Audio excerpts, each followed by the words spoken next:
আহোই এই দুহান আমার পরিচিত দোহান তুই নুবো আমি কই মামা একটা চা দেও লালায় চালায় দুধ চিনি বাড়ায় বুঝছো নি মামা ঠান্ডা লাগছে কিছু কইতে পারতাছি না এই যে বন্ধু আর আমি খাবো এক কাপের বেশি দিও না আবার টিয়া বসে না বুঝছই এটা দাও। আরে মামা তোমার ঠান্ডা লাগছে তুই আমি জানি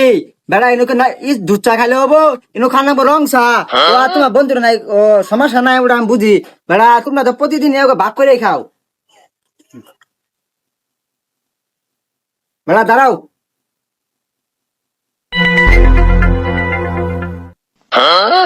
আরে বেড়া তোমার এই ঠান্ডা বানাই বানাইছি রং চা লেবু দিছি বেড়া তুই আজকে একটা বাড়াই যাও নাকবো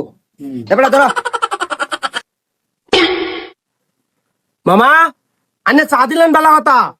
আছু বাই দিছেন কে এ চা খাইতাম না নে বন্ধু নে খামু না আমগাই দুন আনে চাইনে নিয়ে যান গে ধরুন। আরে মামা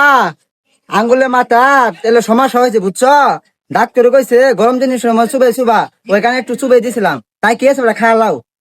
ও মামা এই কথা বন্ধু দেখছ আজকাল ডাক্তার কিনা হেডক শুরু করছে বুঝছ মামা আইনে চাইলে কিন্তু চামদ আঙুলটা দিয়ে আবার দিয়ে আইনে পুটকির সিপে আঙুল দিয়ে পারবেন গরমই আছে তাই না আঙ্গুল না জায়গা মতো শুয়েছিলাম কিন্তু তোকে চা দিবার গায়ে উনু শুয়েছি বুঝছো।